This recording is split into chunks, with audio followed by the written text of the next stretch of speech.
यमुनानगर के जय गधोली गांव से 23 वर्षीय इशिका के साथ एक बड़ा हादसा होने का मामला सामने आ चुका है। बताना चाहेंगे कि बीती दोपहर 3 से 3:30 बजे के करीब इशिका नाम की महिला, जो अपने 1.25 साल के मासूम बच्चे को अकेला छोड़कर इस दुनिया को अलविदा कहकर जा चुकी है। 3 साल पहले इशिका की कैथल से जय गधोली गाँव के अंदर शादी हुई थी और 3 साल में उस बच्ची ने एक 1.25 साल के मासूम बच्चे को जन्म दिया। लेकिन आज वो मासूम बच्चा अपनी मां की याद में तड़पता नजर आ रहा है। उसे शायद इस बात का अंदाजा तक नहीं है कि उसकी मां के साथ एक बड़ा हादसा होने के कारण वो आज अपनी मां को खो चुका है।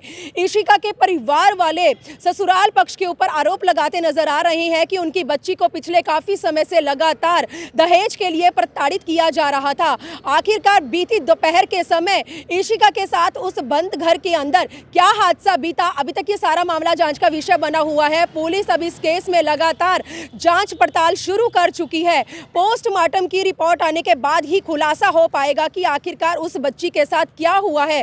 परिवार वाले दहेज के लिए ससुराल पक्ष पर आरोप लगा रहे हैं। वहीं दूसरी तरफ जब ससुराल पक्ष का मीडिया कर्मियों ने पक्ष रखा तो ससुराल पक्ष ने इशिका की मौत को नेचुरल डेथ करके जो है अपनी बात बयां की। तो आज की एक बड़ी अपडेट के साथ मैं यमुनानगर के थाना छप्पर थाना में इस समय पहुंच चुकी हूं। मेरी आप लोगों से अपील है, आप लोग इस खबर को ज्यादा से ज्यादा शेयर करें। एक तरफ तो एसएचओ बलबीर सिंह हमारे साथ जुड़े हैं और दूसरी ही तरफ इशिका के परिजनों के साथ साथ जो ससुराल पक्ष हैं वो भी हमारे साथ जुड़े हैं। आइए यमुनानगर करंट न्यूज चैनल पर देखते हैं थाना छप्पर से आज की ये खास रिपोर्ट। कल लेके आया था वो बात बताओ सारी। बोल जो कल लेके बोल बोल हम जानते हैं आप बात करने की हालत में नहीं हो, लेकिन बच्ची को अगर इंसाफ दिलाना। घर गई हुई थी जी 15 तारीख से। तो उसको लेने के लिए ये बात हुई है कि भी 1 तारीख को लेके जाएंगे, लेकिन वो 28 तारीख को ही चल पड़े वहाँ से। मैंने कहा मैं लेने के लिए आ रहा हूँ। मैं कहा बेटा आज नहीं आना, आपने क्या रखा अभी 1 तारीख को आना है। लेकिन वो बोला नहीं मैं तो आज जा रहा हूँ, मेरे को छुट्टी नहीं मिलेगी दोबारा। मैं कहा बेटा चल आ जा, कोई बात नहीं। लड़की के साथ क्या बात हुई, फ़ोन पे हुई, लेकिन उसका फ़ोन अगर निकाला, उसकी चीटिंग करी जाए तो उसमें सब कुछ मिल सकता है। फोन में डाटा मिल सकता है उसका। हाँ, उसने भी बोला जी 3 महीने बंद रखना पड़ेगा फोन। उसने बोला भी 3 महीने फ़ोन बंद रखना पड़ेगा, अब तो मेरे पास आना है। तो ससुराल वाले तो बोल रहे हैं बच्ची ने सुसाइड किया है। आप लोगों का क्या मानना है, क्या हुआ होगा बच्ची के साथ? बच्ची के साथ वही है जी, हत्या हुई है, हत्या करी है जी। किस बात को लेकर इतनी बड़ी सजा दी गई उस बच्ची को? क्या वजह क्या रही होगी? दहेज है जी, पैसे मांग रहे जी, दहेज मांगा जी, पैसे मांग रहे। पहले भी 1 लाख रुपए इससे भी ले गए। 1 लाख रुपए पहले भी ले गया जी। भाई हैं उसका, छोटे हैं बड़े हैं? बड़ा भाई। क्या पहले भी कभी दहेज की मांग की बहन ने आपसे आके? 1.5 साल तो ठीक रही है। 1.5 साल के बाद से मतलब कि काया है जी। इनकी एक गाड़ी एक्सीडेंट हो गई थी जी। 1 मिनट, आपकी बात भी रखेंगे। कितना टाइम हो गया था इशिका की शादी को? 3 साल हो गए जी। बच्चा है उसका कोई? हाँ जी, 1.25 साल का है जी। बच्चा कहाँ है अभी? बच्चा तो इनके पास है जी। क्या हुआ था इशिका के साथ?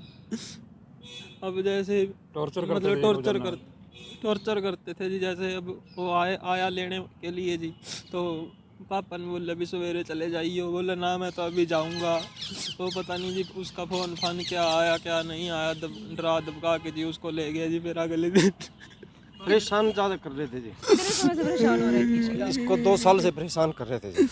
तो क्या कभी ससुराल वालों के साथ बैठकर या दामाद के साथ बैठकर बातचीत करने की कोशिश नहीं की? वही है जी, ये भी लगा मैंने की है, नहीं आपने सर? मैंने की है 2 बार की है जी। मैं कहा बेटा घर बसा लो, ठीक है गलती होगी, हो जाती सबसे परिवार में, लेकिन घर बसा लो।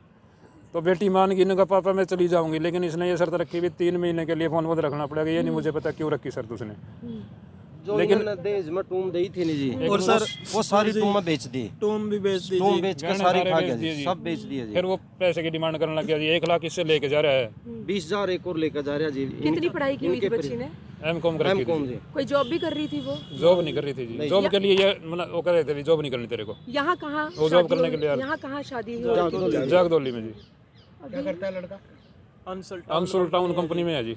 अच्छा उस कंपनी में है। एक बार तो जी निकाल दिया था कंपनी वालों ने, फिर उसने ही लगवाया था चालू। गुड़िया ने फोन करा भी मेरा बेटा छोटा, अगर आप इसका तो रोड हेल्प कर दे मेरी। करता था जी कंपनी उम्र कितनी थी इशिका की? 23। इकलौती बेटी थी हाँ आपकी? जी, हाँ जी। और कितने बच्चे हैं आपके? एक लड़का एक लड़की। अभी पुलिस को आपके क्या दिया? आपको शक है कि हत्या की गई है? जी हमें लगता है। पुलिस मामला दर्ज कर रही है। सर आपसे बात करेंगे, जी, आपका इशिका के साथ क्या रिश्ता है सर? मैं मामा लगता हूँ। मामा है उसके? जी क्या हुआ होगा बच्ची के साथ, और क्या कुछ पुलिस के से आपने जो बयान दिया या जो भी शिकायत दी उसमें क्या कुछ था? हमने ये लिखाया है, बच्ची को बहुत ज़्यादा टॉर्चर कर रहे थे, दहेज के लिए टॉर्चर करते रहे थे।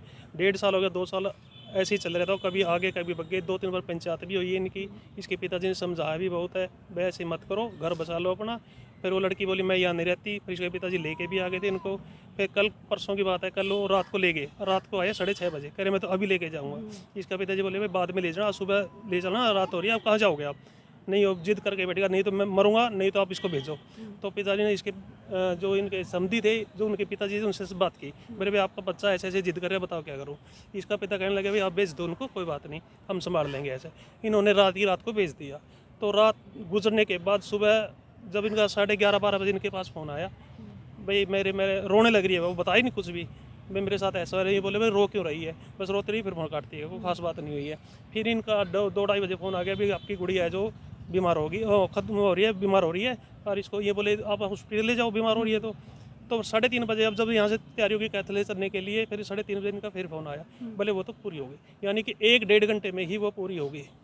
बीमार भी होली, बीमार भी होली, पूरी भी हो बीमार गई। भी तो हमने होली, इनसे पूरी पूछा भी भाई ऐसी क्या बात है, ये कह रहे हैं पेट में दर्द होया, पर हमारा मन नहीं मानता कि इनका पेट में दर्द हुआ। जिस तरह से उसे परेशान किया जा रहा था काफी समय से, आप बता रहे हैं, क्या जी। तब कोई आपने पुलिस को कोई नहीं, शिकायत नहीं? देखो एक शरीफ आदमी, एक परिवार ऐसा सोचता है अभी जैसे ये अंदर का मामला है, अंदर ही रहे, घर की गर्मी सुलझ जाए तो बढ़िया। छोटी मोटी प्रॉब्लम थी जो सुलझा दी थी, 10-20 की जरूरत थी, 10-20 हज़ार थी, वो ले जाता था, ऐसी कोई बात नहीं, निभाते थे। फिर इनका एक बार 1.5 साल पहले गाड़ी लेके आए थे, एक्सीडेंट हो गया था, किसी की मांग के लेके आया था, वो साथ में गुड़िया थी, 1-2 रिश्तेदार बैठे थे, तो वो गाड़ी एक्सीडेंट होगी, बहुत ज़्यादा बिल्कुल ख़त्म होगी। उस गुड़िया से कहने लगा भाई देखो ये तेरी वजह से मेरी गाड़ी एक्सीडेंट हुआ है, क्योंकि हम तेरी वजह से इसी शादी में गए हुए हैं कहीं पे, और आपने ही मेरे इसकी जो रिकवरी करवानी है पैसे की। तो उस समय से ही पैसे मांगने लगे थे 1.5 साल के पहले। आज इसका क्या नतीजा सामने आया फिर? अब ये उनकी मृत्यु हो चुकी है। आप लोगों की शराफत का नतीजा? हाँ जी, हमारी शराफत का हमारी नतीजा है। शराफत का नतीजा है। लड़की ने सुसाइड किया है कि क्या वास्ता? इसके बारे में हम कुछ नहीं कह सकते, ये लड़की ने सुसाइड की है या इन्होंने कुछ खिला पिलाया, ये तो फिर रिपोर्ट ही बताएगी। लगता है इशिका इतना बड़ा कदम उठा सकती थी? नहीं आपको जी, लगता है आपकी नहीं बच्ची? जी, नहीं। मन नहीं मान रहा जी। नहीं जी, नहीं जी, नहीं, उसको धक्का तक करेगा। हमने इनसे बात भी की, ये बात सामने आके ये भी नहीं कहते भाई हमें ऐसे हुआ है। कैसे उस बच्चे की आत्मा को शांति मिल सकती है? किस तरह से उसकी शांति तब मिलेगी जब उसको इंसाफ मिलेगा। इंसाफ मिलेगा? प्रशासन से यही उम्मीद है जी, हाथ हम जोड़ यही मांग करते के हैं। प्रशासन से यही उम्मीद है जी, हमें इंसाफ मिलो। आज अपनी बहन को खो चुके हैं, आप अपनी बच्ची को खो चुके हैं, प्रशासन के आगे क्या कुछ गुहार लगाना चाहेंगे? क्या कार्रवाई की मांग है? दोषी को सजा मिले जी, प्रशासन से हाथ जोड़ के प्रार्थना है कि दोषी को सजा मिले, कड़ी से कड़ी सजा मिले। 2 आदमियों को भी ऐसा पता चले भी ऐसे इंसान ने ऐसे इंसान जो दरिंदे हैं, दहेज के लालची हैं, सजाए उनको फांसी होनी चाहिए।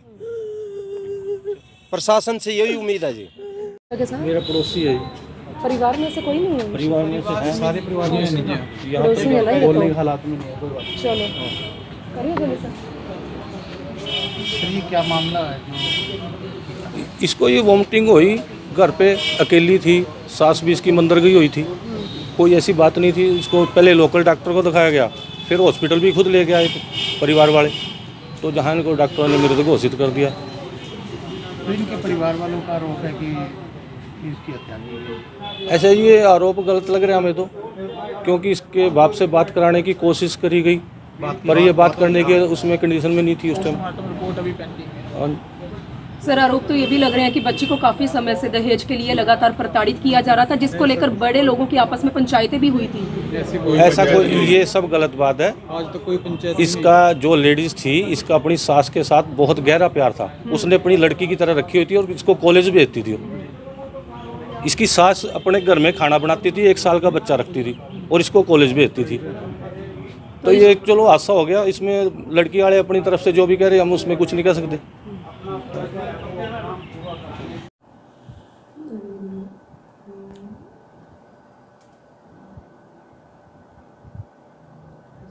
तो सर क्या कुछ है मामला जो इशिका नाम की महिला की जो डेथ हुई है जैगदोली में?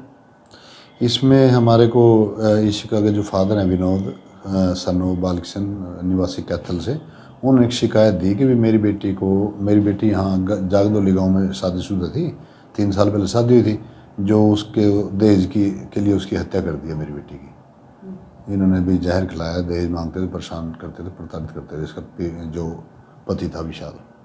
तो सर परिवार वाले तो आरोप लगा रहे हैं कि उसकी हत्या की गई है, उसको प्रताड़ित किया जाता था काफ़ी समय से। हाँ, अभी इन्होंने ये शिकायत दी है, इस पर मैंने एफआईआर दर्ज कर दी है। अभी पोस्टमार्टम करवा रहे हैं उनका, उसका लड़की का पोस्टमार्टम आज करवाया। बाकी आगे जो पीएमआर रिपोर्ट हमारे को मिलेगी उसमें देखते हैं क्या डॉक्टर देंगे, बाकी जांच का विषय है। तो क्या लगता है सर, हत्या की वजह दहेज ही रही होगी सर? ये तो जांच का विषय है मैम, अभी आगे देखते हैं जांच में क्या आएगा। सर लेकिन दूसरी तरफ जो ससुराल पक्ष है जिनके ऊपर आरोप लग रहे हैं, ससुराल पक्ष का कहना है कि बच्ची को कुछ समय पहले वॉमिटिंग हुई थी, वो उसको एक नेचुरल डेथ का नाम दे रहे हैं। हाँ, वो दोनों ही अपने ऊपर, कोई भी अपने आप को वो नहीं कहता भाई हम गलत हैं। वो कह रहे भी इसको नेचुरल डेथ है, इसको तो वैसे वॉमिटिंग हुई थी। अब इसके बारे में तो उसकी डेथ के बारे तो पोस्टमार्टम के बाद ही क्लियर होगा, जैसे पोस्टमार्टम रिपोर्ट हमारे को मिलेगी उससे क्लियर होगा। तो परिवार वालों की ओर से सर क्या स्टेटमेंट दी गई है, और स्टेटमेंट के आधार पर आपकी ओर से क्या कुछ दोषियों के खिलाफ मुकदमा दर्ज किया गया कि धाराओं के आधार पर किया? हाँ जी, हाँ जी, हमने जो उसने अपने लड़की के पति ससुर वगैरह के खिलाफ जो शिकायत दी है उस पर हमने एफआईआर लॉन्च कर दिया। 304B में दहेज हत्या में आता है ये। तो बाकी अभी जांच करके जो भी बात सामने आएगी वो करेंगे। तो बेटी बचाओ का ये नारा लगाने वाली हरियाणा सरकार के ही इस कार्यकाल में किस तरह से आप देख सकते हैं कि समाज में बैठे दहेज के लोभियों के द्वारा मासूम बच्चियों की जान ली जा रही है। एमकॉम की पढ़ाई पूरी कर चुकी थी इशिका, जिसकी उम्र सिर्फ 23 साल की थी। शादी को सिर्फ 3 साल हुए थे और 3 साल में एक मासूम से बच्चे को भी उसने इस दुनिया में लाकर जन्म दिया, लेकिन आज वह बच्चा अपनी माँ को खो चुका है।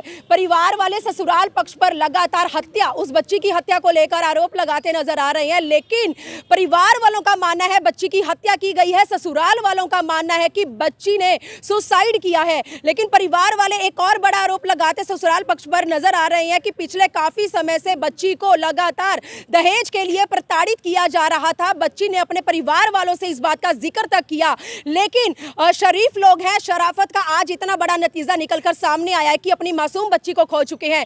कहते हैं एक पिता और एक बेटी का रिश्ता तो इतना अनोखा होता है, लेकिन आज इशिका के पिता अपनी इकलौती बेटी को खो चुके हैं।